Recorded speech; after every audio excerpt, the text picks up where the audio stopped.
मित्रों, शुरू करते हैं। हमारा 10 अक्टूबर का जितना भी करंट अफेयर है, जितनी भी हमारी महत्वपूर्ण खबरें हैं, सबके बारे में आज विस्तार से चर्चा और विश्लेषण करते हैं। इसी में हमारी पहली न्यूज़ है, रसायन विज्ञान में 2024 का नोबेल पुरस्कार प्रोटीन अनुसंधान के लिए दिया जाएगा। तो एक किसे दिया गया है?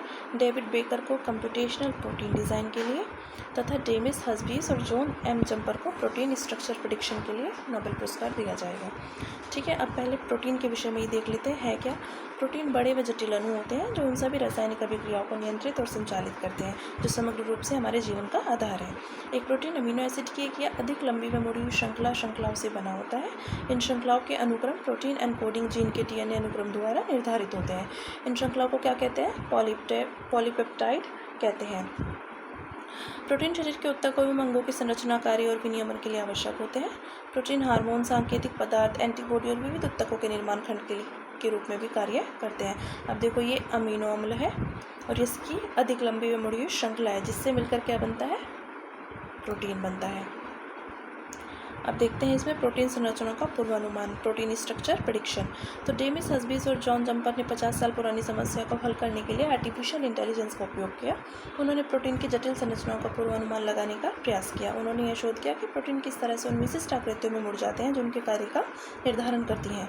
उन्होंने अल्फाफोल्ड 2 नामक एक AI मॉडल बनाया जिसके साथ वे प्रोटीन के अमीनो एसिड अनुक्रम से लगभग सभी 200 मिलियन प्रोटीन की संरचनाओं का पूर्वानुमान लगाने में सक्षम है।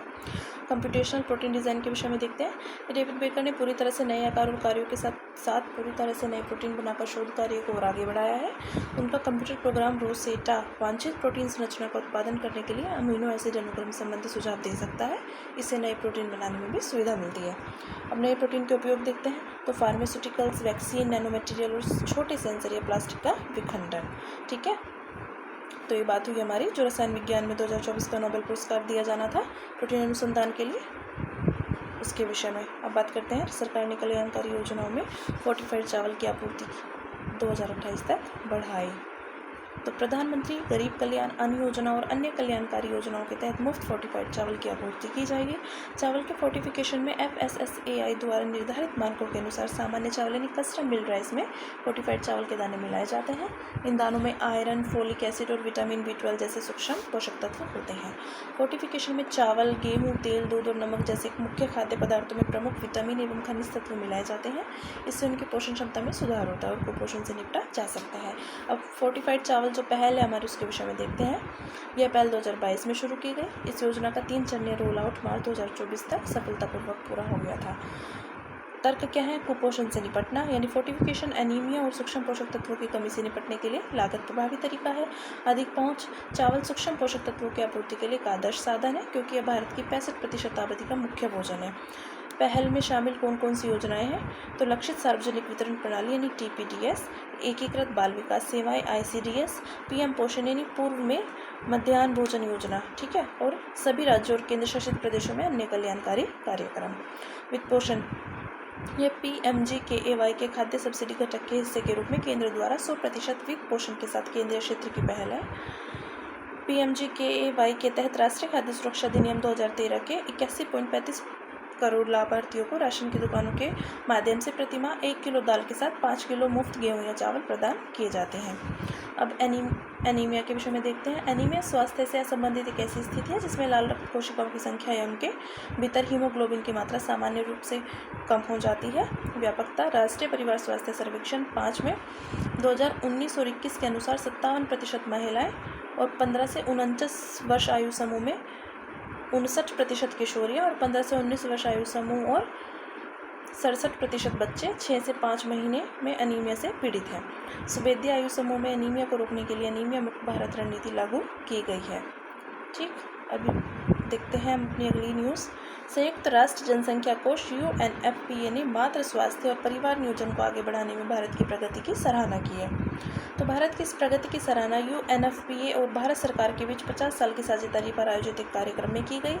UNFPA संयुक्त राष्ट्र की sexual and reproduction health agency है। साथ ही यह संयुक्त राष्ट्र महासभा का एक सहायक अंग भी है। अब इसमें देखते हैं मातृ स्वास्थ्य और परिवार नियोजन को आगे बढ़ाने के लिए भारत में जो शुरू की गई हमारी पहलें हैं वो कौन कौन सी है।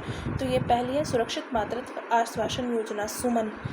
इसमें निःशुल्क गुणवत्तापूर्ण स्वास्थ्य सेवाओं की सुनिश्चित, गरिमापूर्ण और सम्मानजनक आपूर्ति करने का प्रावधान किया गया है। साथ ही लोक स्वास्थ्य केंद्र में आने वाली किसी भी महिला एवं नवजात शिशु को स्वास्थ्य सेवाओं से वंचित करने पर जीरो टॉलरेंस अपनाया गया है।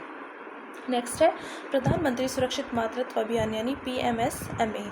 इसमें सभी गर्भवती महिलाओं को सार्वभौमिक रूप से प्रसव पूर्व निःशुल्क, सुनिश्चित, व्यापक और गुणवत्तापूर्ण स्वास्थ्य देखभाल प्रदान की जाती है।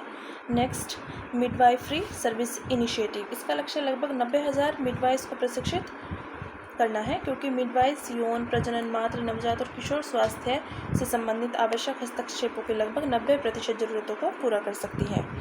मातृ स्वास्थ्य और परिवार नियोजन की दिशा में भारत की प्रगति देखते हैं तो भारत ने वर्ष 2000 से 2020 तक मातृ मृत्यु दर MMR को 70% तक घटाकर प्रति 1 लाख जीवित जन्म पर 97 कर दिया है। इसके चलते भारत 2030 तक MMR को 70 से नीचे लाने के सतत विकास लक्ष्य SDG को प्राप्त करने की स्थिति में है। कुल प्रजनन दर 2020 में 2.0 प्रतिस्थापन स्तर प्रजनन दर है 2.1 से कम हो गई है। 2019 से 2021 में 89% महिलाओं ने स्वास्थ्य केंद्रों में प्रसव कराया था, जो 2015 से 16 के 79% से अधिक है। शिशु मृत्यु दर IMR 2014 की 39 से घटकर 2020 में 28 हो गई थी। UNFPA का लक्ष्य 3 रूपांतरकारी परिणामों को हासिल करना है। इसके तहत 2030 तक सभी महिलाओं, पुरुषों और युवाओं के लिए सकारात्मक बदलाव लाने की प्रतिबद्धता व्यक्त की गई है। ये 3 रूपांतरकारी परिणाम है वो देखते हैं कौन कौन से हैं। पहला है रोकथाम योग्य मातृ मृत्यु को शून्य करना, दूसरा है परिवार नियोजन संबंधी आवश्यक संसाधनों के अभाव को शून्य करना और तीसरा है लैंगिक हिंसा और अन्य हानिकारक प्रथाओं को शून्य करना। ठीक, अब बात करते हैं, अगली खबर है हमारी 2024 फॉरेस्ट डिक्लेरेशन असेसमेंट यानी फॉरेस्ट अंडर फायर रिपोर्ट जारी की गई है। यह रिपोर्ट व्यापक वन लक्ष्यों की निगरानी पर केंद्रित है। इन व्यापक वन लक्ष्यों में वनों की कटाई और वन क्षरण की समस्या का उन्मूलन करना, 2030 तक 30% निम्नीकृत वन क्षेत्र को पुनः बहाल करना आदि शामिल है। ये लक्ष्य New York forest declaration 2014, Glasgow leaders declaration 2021 और कुनमिंग मॉन्ट्रियल वैश्विक जैव विविधता फ्रेमवर्क 2022 जैसी अंतर्राष्ट्रीय प्रतिबद्धताओं के माध्यम से निर्धारित किए गए हैं। अब वैश्विक जो वन लक्ष्य और उसकी प्रगति के विषय में देखते हैं। इसका लक्ष्य और प्रगति क्या है? वनों की कटाई को रोकना, यानी इसके तहत 2030 तक वनों की कटाई को पूरी तरह से रोकने का लक्ष्य निर्धारित किया गया है। 2023 में लगभग 6.37 मिलियन हेक्टेयर वनों की कटाई की गई थी, जो निर्धारित लक्ष्य यानी 4.38 मिलियन हेक्टेयर से कहीं अधिक है। 2023 में वनों की कटाई के कारण 3.8 बिलियन मीट्रिक टन CO2 समतुल्य कार्बन का उत्सर्जन हुआ था। यह मात्रा वनों की कटाई को चीन, संयुक्त राज्य अमेरिका और भारत के बाद चौथा सबसे बड़ा उत्सर्जक बनाती है। वनाच्छादित प्रमुख जैव विविधता क्षेत्रों में वृक्ष आवरण के नुकसान को रोकना, यानी ध्यातव्य है कि 2023 में वनाच्छादित KBAS के भीतर 1.4 मिलियन हेक्टेयर से अधिक वन नष्ट हो गए थे। वनाग्नि पर नियंत्रण, हालिया वर्षों में वनाग्नि की आवृत्ति और तीव्रता में वृद्धि हुई है। 2001 से अब तक वनाग्नि से जितने क्षेत्रों का नुकसान हुआ है उसका लगभग 1/3 हिस्सा यानी 1/3 हिस्सा आपका 2019 से 2030 के बीच जला है।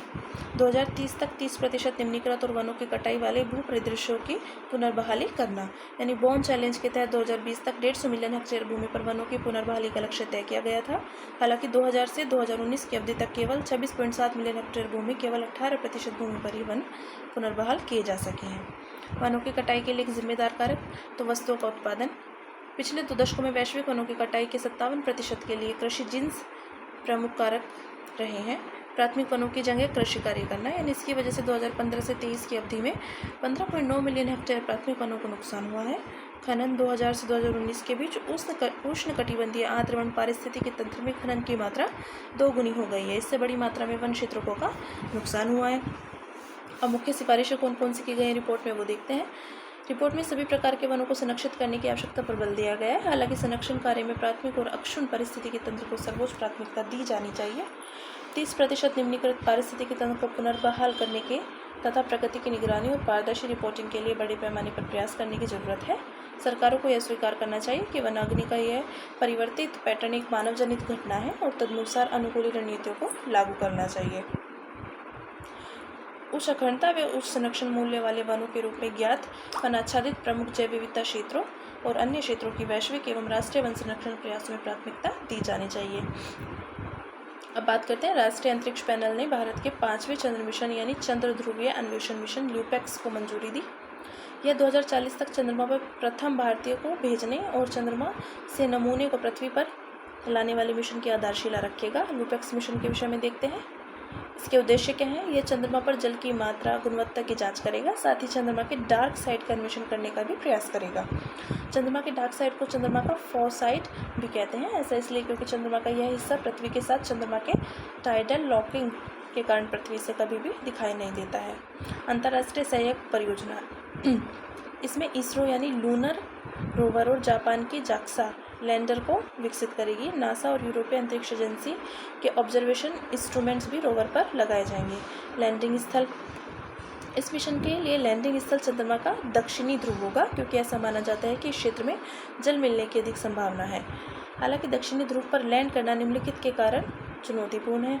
इस क्षेत्र में पर्याप्त प्रकाश का अभाव है। यह क्षेत्र पृथ्वी की लाइफ ऑफ साइट में न होने के कारण संचार स्थापित करने में बाधा पैदा कर सकता है और इस क्षेत्र में लैंडिंग के लिए समतल भूभाग बहुत कम है। चंद्रयान 3 के विक्रम लैंडर की सफल लैंडिंग ने भारत को चंद्रमा के दक्षिणी ध्रुव पर उतरने वाला पहला देश और चंद्रमा पर उतरने वाला चौथा देश बना दिया है। इससे पहले 3 देश थे, जो कि संयुक्त राज्य अमेरिका, रूस और चीन है। ठीक है, ये बात की हमने जो हमारा 5वां चंद्र मिशन चंद्र ध्रुवीय अन्वेषण लूपेक्स को जो मंजूरी दी गई है उसके विषय में बात करते हैं। केंद्रीय मंत्रिमंडल ने गुजरात के लोथल में राष्ट्रीय समुद्री विरासत परिसर NMHC के विकास को मंजूरी दी। राष्ट्रीय समुद्री विरासत परिसर NMHC को पतन, पोत परिवहन और जलमार्ग मंत्रालय द्वारा सागरमाला कार्यक्रम के तहत विकसित किया जा रहा है। राष्ट्रीय समुद्री विरासत परिसर के विषय में देखते हैं। उद्देश्य है भारत की समुद्र और विविध समुद्री विरासत को प्रदर्शित करना, साथ ही विश्व में सबसे बड़ा समुद्री विरासत परिसर बनाना। लोथल का महत्व क्या है? यह खंबात की खाड़ी के पास भोगावो और साबरमती नदियों के बीच स्थित है। यह स्थित घाटी सभ्यता का एक प्रमुख शहर रहा है। यहाँ से विश्व के सबसे पुराने मानव निर्मित गोदीवाड़ा यानी ड्राई डॉक के साक्ष्य प्राप्त हुए हैं। यह गोदीवाड़ा 2400 ईसा पूर्व का है।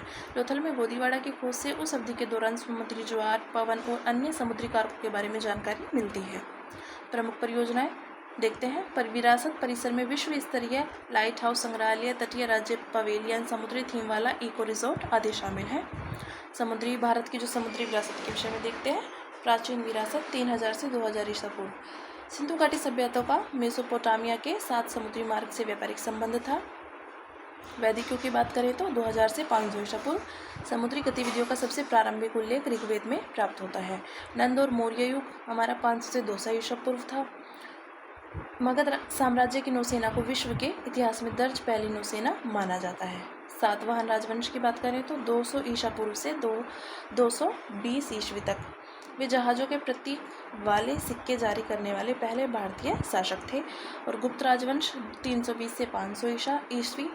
गुप्त शासकों ने भारत के पूर्वी और पश्चिमी तटों पर कई बंदरगाहों का विकास किया था। इससे यूरोपीय और अफ्रीकी देशों के साथ समुद्री व्यापार को पुनर्जीवित करने में मदद मिली थी।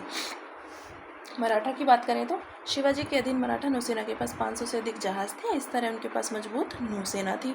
और दक्षिण भारत के राजवंश में चोल, चेर, पांड्य, विजयनगर साम्राज्य अपनी समुद्री संसाधनों के लिए विख्यात थे। ठीक है, अब बात करते हैं हम अन्य सुर्खियों में। राष्ट्रीय पिछड़ा वर्ग आयोग NCBC। राष्ट्रीय पिछड़ा वर्ग आयोग NCBC ने महाराष्ट्र के कुछ जातियों को अन्य पिछड़ा वर्ग OBC की केंद्रीय सूची में शामिल करने के लिए केंद्र सरकार को सलाह दी।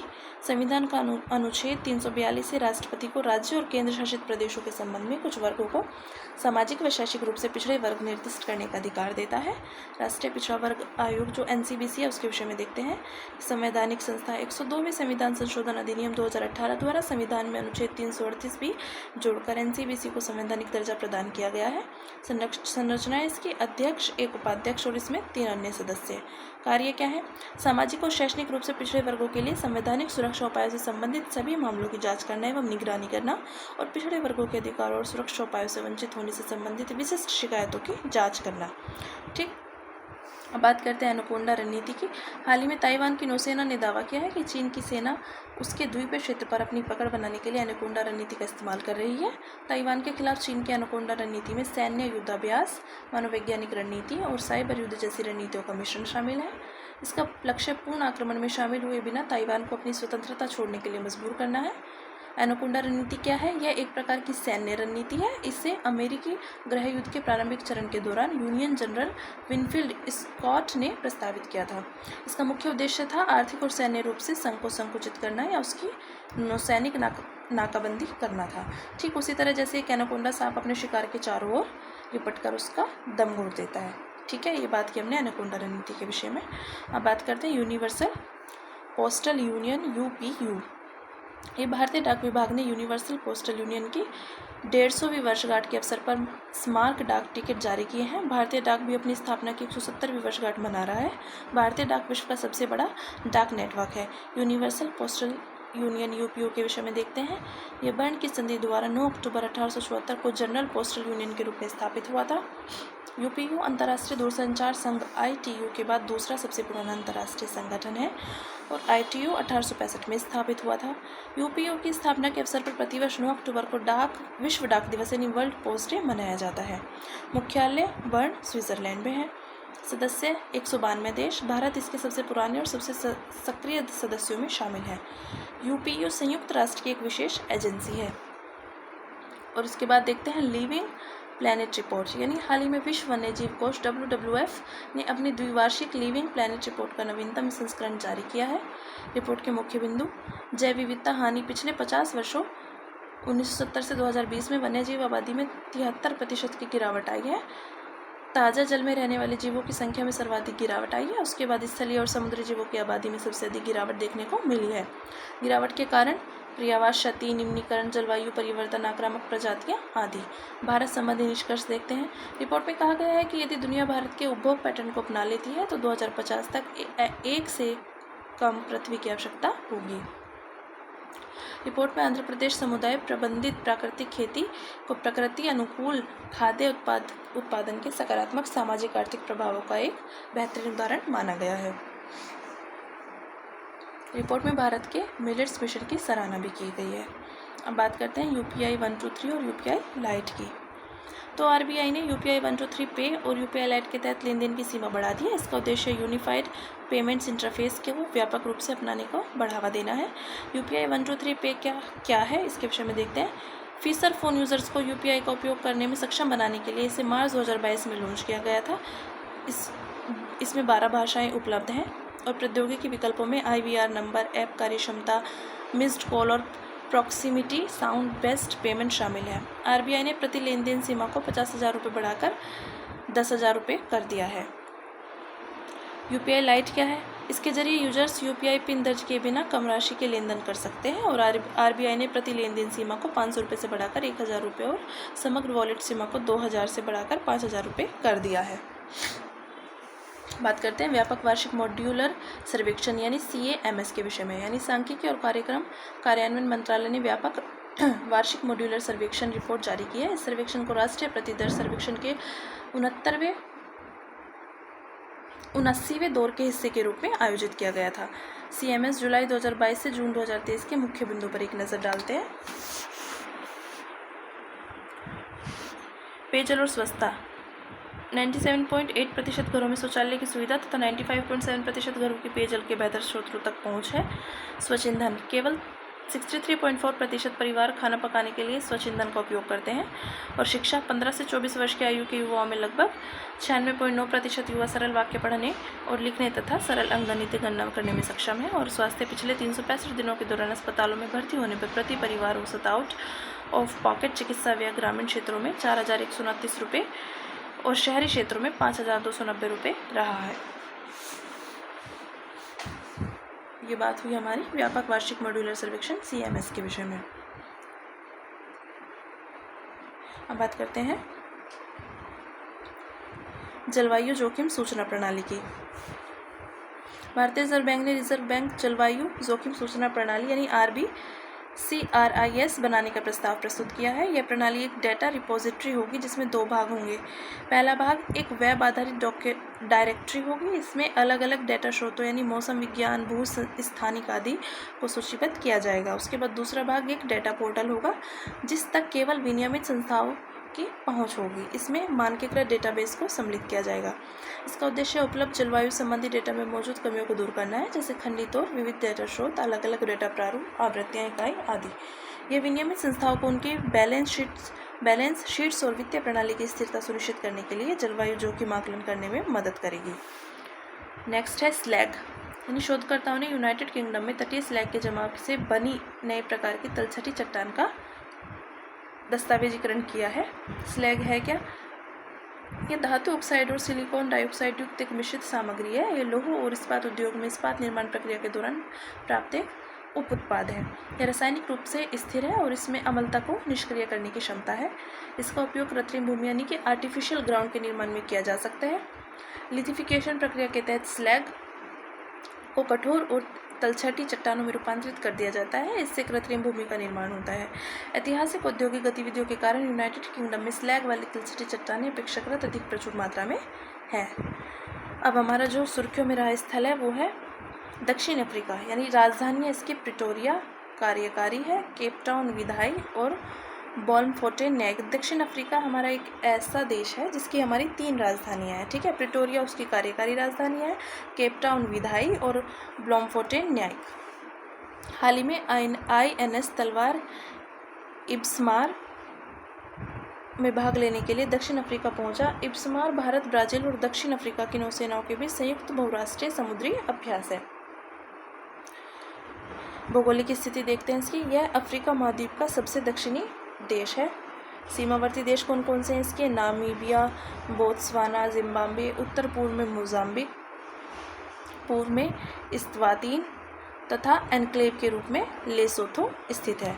समुद्री सीमाएं हिंद महासागर और अटलांटिक महासागर से लगती हैं इसकी, ठीक है। विशेषताएं क्या हैं इसकी? भौगोलिक पर्वत श्रृंखलाएं इसकी ड्रेकेंसबर्ग, प्रमुख नदियां लिम्पोपो, ऑरेंज आदि, और यहाँ रोलिंग ग्रासलैंड से युक्त पठारों को हाईवेल्ड्स कहा जाता है तथा वृक्ष व झाड़ियों वाले मैदानों को बुशवेल्ड कहा जाता है। पहाड़ी क्षेत्र से घिरी पठारी भूमि ग्रेट एस्केर्पमेंट कहलाती है, ठीक है। तो ये दक्षिण अफ्रीका की बात हुई। तो इसी के साथ अब मिलते हैं कल अपनी अगली न्यूज़ के साथ।